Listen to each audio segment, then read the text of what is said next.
Tonight we begin in Iraq, where at this hour heavy fighting is ongoing in and around the embattled city of Mosul as Iraqi forces battle Islamic State militants in a much anticipated ground offensive aimed at retaking the northern city from the extremists. Kurdish leaders report that there have been some early successes on the battlefield.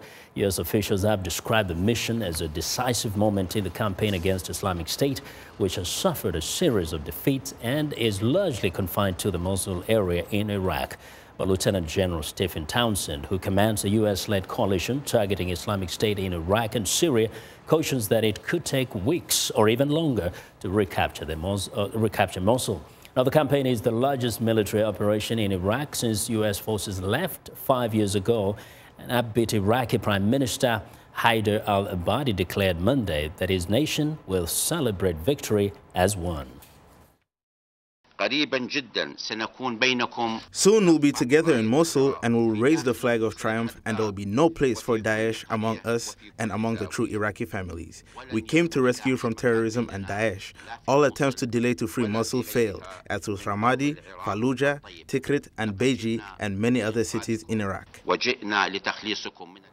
Well, the battle for Mosul has put civilians in a tenuous position. Mosul residents contacted by phone and Skype say Islamic State fighters have blocked major roads and bridges in and around Mosul.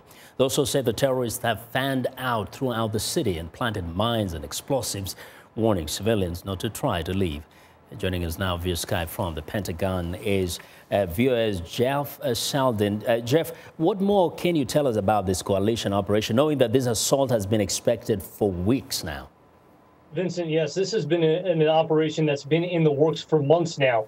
And just last week, the last of the Iraqi brigades needed for this operation finished their training. And of course, the Iraqi Prime Minister announced the start of the operation just today. But this is the early going, and while it's going well, Pentagon officials say that's been pretty much expected. The fighting, while there has been some resistance, has been on the outskirts, and they expect that it will get more difficult, and the resistance will get even stronger as they move closer and closer into the city center itself. Now, Jeff, we know that the U.S. is providing mainly air support to the fighters there in Iraq. Describe for us how critical this is. The air support has been critical, and not just in Mosul, but in the entire conflict. Talking to militia leaders on the ground, battalion leaders on the ground, no matter what the force, they all say the availability of that U.S. air power gives a tremendous psychological advantage. Of course, it also gives a great tactical advantage. The most recent strikes, a heavy bombardment of Mosul occurring over the last couple of days, has targeted the network of tunnels. It's targeted power generators, solar panels, trying to cut off power, trying to hit tactical units that the Islamic State is preparing to fight the Battle of Mosul. So all of this has been going on for weeks now, trying to soften up the Islamic State, soften up its positions in Mosul. Still, officials have been warning for weeks it's going to be difficult. At least some officials with Operation Inherent Resolve, the coalition, saying there's no doubt in their minds that Islamic State is going to try to turn the city into hell on earth. And indeed, that is the concern among many, that there could be high civilian casualties. What are you hearing from the Pentagon there? The Pentagon has been talking with some NGOs, also exclusively and heavily with the Iraqi government and the Iraqi military. Civilian casualties, a huge concern.